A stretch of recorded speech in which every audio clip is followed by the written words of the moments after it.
সকালে বাংলাদেশ দেখছেন আপনারা। পত্রিকার কিছু খবর আপনাদেরকে জানাবো। দিন শুরু করবেন, বাইরে যাবেন, এখনো যারা ঘরে বসে আছেন ড্রয়িং রুমে চা হাতে, একটু জানিয়ে দিতে চাই কি আছে আজকের পত্রিকাগুলোতে। শুরুতে এমদাদের কাছে যাব। আমার কাছে অনেকগুলো পত্রিকা আছে। দৈনিক যুগান্তর দিয়ে শুরু করতে চাই। যুগান্তর লিড যেটাকে করেছে, ব্যক্তিগত ডাটা জব্দে হাসিনার মন্ত্রী এমপিরা বিপাকে, 589 জনের পাসপোর্ট বাতিল, এবং সেখানে যেটা দেয়া আছে যে শেখ হাসিনার পাসপোর্টের মেয়াদ 2030 সাল পর্যন্ত, কিন্তু বাতিল হওয়ায় অন্য কোনো দেশে যাওয়া কঠিন। বাতিল পাসপোর্ট ব্যবহার করে দেশ ত্যাগ বা তৃতীয় কোনো দেশে যাতায়াতের উপর কঠোর নজরদারি নির্দেশ। এই খবরটা লিড করেছে আমার কাছে আরও 3টা পত্রিকা আছে। প্রথম আলোই এটাকে প্রথম পাতায় লিড করেছে। এরপরে যে খবরগুলো আছে, আর্থিক খাতে হোয়াইট কালার ক্রিমিনাল আদনান ইমাম, ব্যাংক ঋণের 2000 কোটি টাকা লোপাট, এই খবরটার পাশাপাশি রাজশাহী শীর্ষ সন্ত্রাসী রুবেল গ্রেপ্তার, 2 হাতে পিস্তল নিয়ে সে গুলি করছে, সেই ছবিটা দেয়া আছে। প্রথম পাতার মূল খবরগুলো যদি বলি, প্রথম পাতার মূল খবর এগুলোর পাশাপাশি শেষের পাতাতে একটা খবর দিয়ে আমরা শেষ করতে চাই। বিদ্যমান আইন ত্রুটিপূর্ণ, ইসি নিয়োগে নতুন আইন প্রণয়নের সুপারিশ, এবং জনপ্রশাসন মন্ত্রী ফরহাদ হোসেন গ্রেপ্তার হয়েছেন। এই খবরগুলো আছে যুগান্তরের প্রথম শেষ পাতায়। কলি দৈনিক সমকাল পড়তে চাই দর্শক। সমকালের প্রথম পাতায় যা আছে সেটা হচ্ছে অর্থনীতিতে সহযোগিতা, ভূরাজনীতিতে সমর্থন। মূলত গতকালকে যে মার্কিন প্রতিনিধি দল এসেছে ঢাকায়, তা নিয়ে একটা বিস্তর সুন্দর লেখা হয়েছে এখানে, সময় থাকতে পড়ে দেখবেন। খুবই গুরুত্বপূর্ণ বেশ কিছু পয়েন্টও এখানে দেওয়া হয়েছে। নেতৃত্ব অর্থ দপ্তরের সহকারী আন্ডার সেক্রেটারি এসেছেন, যেমনটি বলছিলাম। গতকাল থেকেই এই খবরটা আসলে ছাপা হয়েছে, গতকাল সকালে উনি এসেছেন এবং দিল্লি হয়ে তারপর বাংলাদেশে এসেছেন ডোনাল্ড লু। একই সাথে যুক্তরাষ্ট্র জানতে চাইবে মূলত অর্থনৈতিক চাহিদাগুলো কি কি, বাংলাদেশের কি কি জায়গায় অনুদানের চুক্তি সই হতে পারে। এই যে সঠিক অর্থনৈতিক সংস্কার হলে মার্কিন বিনিয়োগও আরও আসবে, ঢাকা দূতাবাসকে এমনটাই বলা হচ্ছে। তারপরের শিরোনামে রয়েছে ওই প্রত্যেকটা পত্রিকার মতোই, রাজধানীতে সাবেক জনপ্রশাসন মন্ত্রী ফরহাদ গ্রেপ্তার, সাবেক স্বরাষ্ট্রমন্ত্রীর ছেলে জ্যোতি 4 দিনের রিমান্ডে। পাশের শিরোনামে আছে খোলা থাকবে সব পোশাক কারখানা, বিশৃঙ্খলা হলেই বন্ধ। সরকার মালিক শ্রমিক ত্রিপক্ষীয় বৈঠকের পর এমন সিদ্ধান্ত এসেছে। একটু নিচের দিকে প্রথম পাতাতে আছে স্কুল পাঠাগার কমিউনিটি সেন্টারে বসে চলছে থানা। সারা দেশে পুলিশের 224 স্থাপনায় আগুন, 236টি ভাঙচুর। থানা থেকে 5 থেকে 8 কিলোমিটার দূরে চলছে পুলিশের কাজ। যেহেতু থানা ভাঙচুর হয়েছে, থানায় বসে দাপ্তরিক কাজ করার মতো অবস্থা নেই, যার কারণে আশেপাশের স্কুল, পাঠাগার, কমিউনিটি সেন্টারে বসে থানার সব কার্যক্রম চলছে। মূলত প্রান্তিক পর্যায়ের তথ্য এখানে, কিন্তু শহরেও কিন্তু তথ্য খুব বেশি ভিন্ন নয়, বলা চলে একই রকম। তারপরে শিরোনামে রয়েছে সাংবাদিকদের বিরুদ্ধে হত্যা মামলা সরকারের ভাবমূর্তি ক্ষুণ্ণ করছে। একটু শেষের পাতায় দেখি কি আছে। শেষের পাতার উপরের দিকে আছে সেতুর টোলে নৈরাজ্য, অনেক স্থানে পালিয়েছে আওয়ামী লীগ আমলের ইজারাদাররা, বিভিন্ন স্থানে দখলের চেষ্টায় বিএনপি নেতারা, এবং কোথাও কোথাও আন্দোলন করে টোল বন্ধ করে দিয়েছে বলা হচ্ছে। এটা কর্তৃপক্ষ টোল বাড়ানোর নীতিমালা কার্যকরে সাহস পাচ্ছে না। মূলত সেতুর উপরে যে টোল হয়, এই টোল দেওয়া নেওয়া নিয়ে এক ধরনের নৈরাজ্য চলছে পুরো দেশে, এবং এটা নাকি লম্বা সময় ধরেই হচ্ছে। সম্প্রতি ক্ষুব্ধ জনতা বিভিন্ন জায়গায় টোলের যেই বুথগুলো আছে সেগুলো ভাঙবার চেষ্টা করেছেন, টোল বন্ধ করার দাবি তুলেছেন, সেই প্রসঙ্গের খবর এটি। তারপর আছে স্বৈরাচারের দোসর এখন নতুন করে চক্রান্ত করছে, কান্নায় ভেঙে পড়লেন নিহতের স্বজনরা। মির্জা ফখরুলের স্মরণসভায় সাধারণ মানুষের আহাজারি দেখতে পাচ্ছি, ছবি সহ বিভিন্ন স্বজনরা দাঁড়িয়ে আছেন। তারপরের ছবিতে আছে আন্দোলনে 2 হাতে গুলি চালানো রুবেল গ্রেপ্তার। আছে নতুন ডিসির 56 জনই আওয়ামী লীগের তালিকার। নতুন ফিট লিস্ট থেকে স্থান পেয়েছেন 3 জন, গুরুত্ব পেয়েছেন কোটায় নিয়োগপ্রাপ্ত কর্মকর্তারা, মন্ত্রিপরিষদ বিভাগ এবং মন্ত্রণালয়ের কেউ বাদ পড়েনি।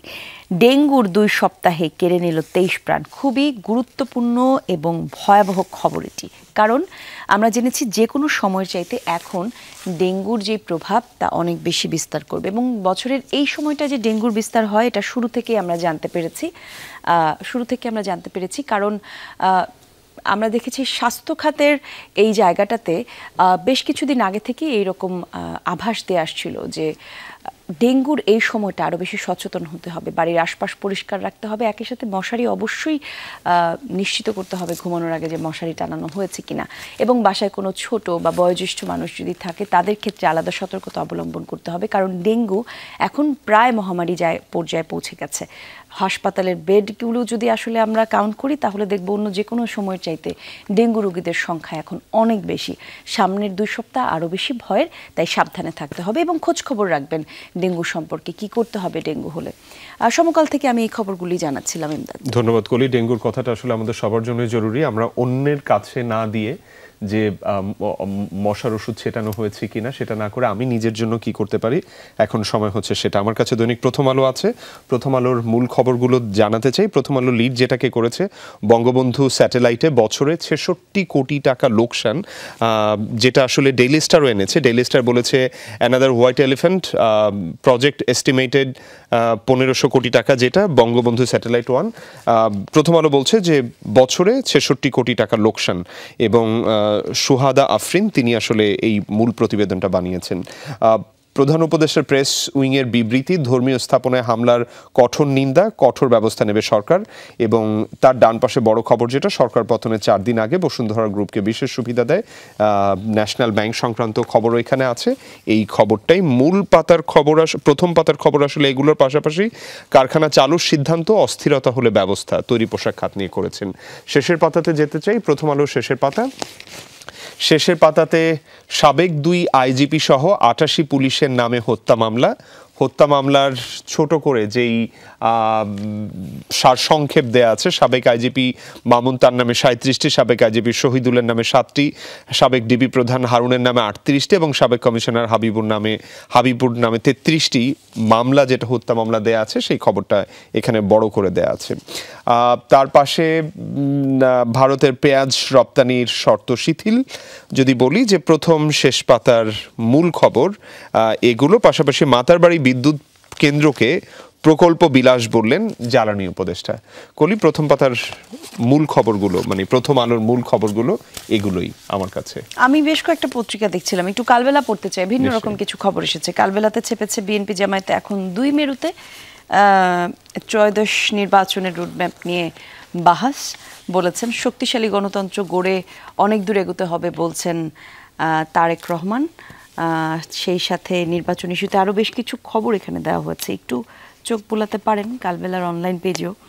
মাজারে হামলার বিরুদ্ধে কঠোর সরকার, গতকালকে আমরা দেখেছি এই ধরনের একটা লেখাও বের হয়েছে ফেসবুকে, একটা স্ট্যাটাসও দেখলাম যে অন্য ধর্মের মানুষদের বা দুর্বৃত্তদের হামলায় যারাই আসলে অস্থিরতা তৈরি করবার চেষ্টা করছেন তাদের সম্পর্কে কিন্তু প্রধান উপদেষ্টার প্রেস উইং থেকে একটা বিবৃতি পাঠানো হয়েছে এবং বলা হয়েছে যে দেশের সুফি দরগা এবং মাঝারে হামলা যারা চালাচ্ছে এটি মোটেও মানে কারোরই কাম্য নয় এবং একটি বিদ্বেষপূর্ণ। এই ধরনের আচরণ থেকে সবাইকে সতর্ক থাকতে বলা হয়েছে। আছে মাঠ প্রশাসন নিয়ে বিতর্ক, অস্থিরতা থামছে না সেই খবর। ইসি নিয়োগ আর আইন ত্রুটিপূর্ণ সংস্কার করতে হবে সেই খবরও আছে। 1 দশকে 7 কোটির মালিক সাইমুম, সাবেক স্বরাষ্ট্রমন্ত্রী এবং আইজিপির আশীর্বাদ বলা হচ্ছে এই ঘটনাকে। এক প্রকল্পেই একচেটিয়া কাজ পায় বেক্সিমকো। তার সাথে আছে শেষের পাতায় গতকালকে কেন্দ্রীয় শহীদ মিনারে আয়োজিত গণ আন্দোলনে শহীদদের স্মরণসভায় মির্জা ফখরুলের যাওয়া। একটু দৈনিক ইত্তেফাকের শেষের কয়েকটা আন্তর্জাতিক খবর আপনাদেরকে জানাতে চাই দর্শক। প্রথমটি হচ্ছে রাষ্ট্র মেরামতের ভিত্তি হবে অবাধ এবং অংশগ্রহণমূলক নির্বাচনের মাধ্যমে বলেছেন তারেক রহমান। ডোনাল্ড ট্রাম্পের বরাত দিয়ে একটা খবর ছাপা হচ্ছে, নির্বাচিত হলে হাইতির অভিবাসীদের বিতাড়িত করবেন ট্রাম্প, বলেছেন এই কথা। এদিকে দেখতে পাচ্ছি পশ্চিমবঙ্গের মমতা ব্যানার্জিকে দেখা যাচ্ছে এখানে, তিনি বলছেন আচমকা ডাক্তারদের মঞ্চে মমতা ব্যানার্জি সব দাবি পূরণের আশ্বাস। দৈনিক ইত্তেফাকের শেষের পাতার এই খবরগুলো ছিল। মোটামুটি প্রথম এবং শেষ পাতায় গুরুত্বপূর্ণ খবরগুলো জানাবার চেষ্টা করছিলাম, যেহেতু গুরুত্বপূর্ণ খবর সব পত্রিকায় প্রথম পাতায় জায়গা পায়, তাই আলাদা আলাদা পত্রিকা আপনাদেরকে জানানোর চেষ্টা করছি। আমরা এবার আপনাদেরকে ব্যবসা বাণিজ্যের খোঁজ খবর নিয়ে বাংলা পেপার যেটা বাংলা পত্রিকা বণিক বার্তার খবরগুলো একটু জানাতে চাই। বণিক বার্তা ব্লিড যেটাকে করেছে, কালো টাকা সাদা করার সুযোগ এখনো বহাল। এলাকা ভেদে স্থাপনা, বাড়ি, ফ্ল্যাট, অ্যাপার্টমেন্ট ফ্লোর, স্পেস ও ভূমিতে প্রতি বর্গ কিলোমিটারের নির্দিষ্ট পরিমাণ অর্থ পরিশোধ করে অপরিদর্শিত অর্থ দেখানোর সুযোগ রয়েছে, এটা বলছে। এবং ডান পাশে আরেকটা খবর দেয়া আছে যেটা আসলে বিশ্লেষণধর্মী, ইনভেস্টিগেট করে আসলে এইখানে কাজ করতে হয়। সেখানে বাংলাদেশ ব্যাংকে অনেক কিছুরই অদৃশ্য নীতি নির্ধারক ছিলেন সজীব ওয়াজেদ জয়, সেই খবরটার পাশাপাশি মতবিনিময় সভায় শিল্প উপদেষ্টা নিচের দিকে এখানে বলা হচ্ছে সব পোশাক কারখানা আজ খোলা থাকবে। শিল্প উপদেষ্টা আদিলুর রহমান খান মতবিনিময় সভায় বক্তব্য দিচ্ছেন, সেই খবরটা এখানে আপনারা দেখতে পাচ্ছেন। নিচে আরেকটু নিচে নামলে সেটা আমরা দেখতে পারবো। আমরা বণিক বার্তার শেষের পাতাতে আসতে চাই। বণিক বার্তার শেষের পাতাতে নাভানা ফার্মাসিউটিক্যালসের আরেকটা খবর এসছে, যেটা হচ্ছে চিকিৎসক থেকে আর্থিক খাতের বড় খেলোয়াড় হতে চেয়েছিলেন ডাক্তার জুনায়েদ শফিক, পুঁজিবাজার এবং ব্যাংক থেকে নিয়েছেন 500 কোটি টাকারও বেশি। এই খবরের পাশাপাশি বৈরী আবহাওয়ার কারণে সমাবেশ পিছিয়েছে বিএনপি, এই খবরটা আছে। বৈরী আবহাওয়া, যেহেতু এখন আমাদের আবহাওয়া খারাপ, সেই কারণে সমাবেশ পিছিয়েছে বিএনপি, সেই খবরটা। এবং সেমিনারের সাবেক সেনা কর্মকর্তারা বিপ্লবের অংশীদার সশস্ত্র বাহিনীও।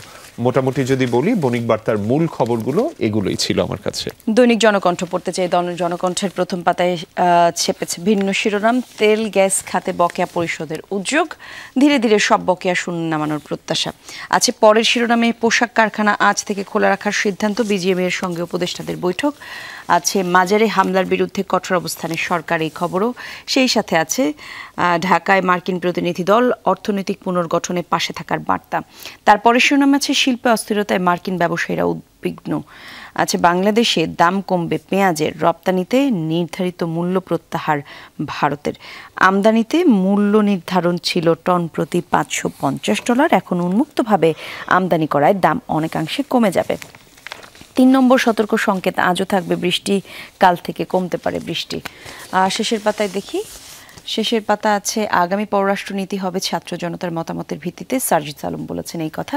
আছে অন্তর্বর্তী সরকারের কাছে লেভেল প্লেইং ফিল্ড জনগণের প্রত্যাশা, মোটামুটি এই কথাটা বলেছেন গণ আন্দোলনে নিহতদের স্মরণ সভায় মির্জা ফখরুল। আছে ত্রাণের টান এবং টাকা নিয়ে নিজেদের অবস্থান স্পষ্ট করলেন হাসনাত আবদুল্লাহ। সেই সাথে বন্যার্থদের সহায়তায় প্রখ্যাত শিল্পীদের আর্ট ক্যাম্পের কথা বলা হয়েছে এখানে। সংস্কৃতি সংবাদের খবর এটি। আবারও যদি মূল খবরে যাই তাহলে ভুতুরে পরিবেশ, রোগী নেই, চিকিৎসকও নেই, সুপার স্পেশালাইজড হাসপাতাল বিএসএমএমইউ এটি পরিচালনায় ব্যর্থ হলে রাষ্ট্রায়ত্ত করার তাগিদ। সেই সাথে আছে ঢালাও হত্যা মামলা থেকে সাংবাদিকদের অব্যাহতি দেওয়ার আহ্বান সম্পাদক পরিষদের।